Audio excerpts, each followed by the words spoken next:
പിണറായി വിജയൻ മരപ്പട്ടിയുടെ അത്ര പോലും ബുദ്ധിയോ വിവേകമോ ചിന്തയോ ഇല്ലാത്ത ഒരു ഭീകര ജീവിയാണ് പിണറായി വിജയൻ. കാലുകുത്തിക്കൂല ഞങ്ങൾ. വീരപ്പൻ ഇതിനേക്കാളും അന്തസ്സുണ്ടായിരുന്നു.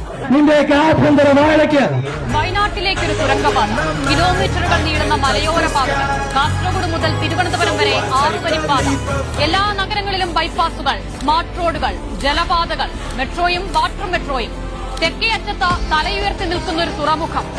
നൂറ്റാണ്ട് കൊണ്ടുണ്ടാകേണ്ട വികസനം കേവലം ഒരു ദശാബ്ദം കൊണ്ട് നേടുകയാണ് നാം. കേരളം മാറുകയാണ്. ലോക ഭൂപടത്തിൽ വ്യത്യസ്തമായ ഒരു കേരള മാതൃക വരച്ചു ചേർത്ത് അസാധ്യമെന്ന് വിധി എഴുതിയതെല്ലാം, അനുവദിക്കില്ലെന്ന് വെല്ലുവിളിച്ചതെല്ലാം ഓരോന്നോരോന്നായി തലയെടുപ്പോടെ ഉയർന്നു പൊങ്ങുകയാണ്. എത്ര ദുരിതപർവങ്ങളാണ് ഈ 10 വർഷക്കാലം കൊണ്ട് നാം നീന്തിക്കയറിയത്. മുന്നോട്ടു പോക്ക് തന്നെ അസ്തമിച്ചുവെന്ന് തോന്നിയിടത്ത് ഇനി എന്തെന്ന് പകച്ചുനിന്ന ജനതയോട് നമ്മൾ ഒരുമിച്ചങ്ങിറങ്ങുകയല്ലേ എന്ന് ചോദിച്ചൊരു ഭരണാധികാരി, ലോകത്തിന് മുന്നേ കേരളം എന്ന് ചിന്തിക്കുന്ന ഒരു ക്രാന്തദർശി. അതെ, പിണറായി വിജയൻ എന്നൊരു കമ്മ്യൂണിസ്റ്റിന്റെ ദീർഘവീക്ഷണത്തിന്റെ സ്വാദ് കൂടിയാണ്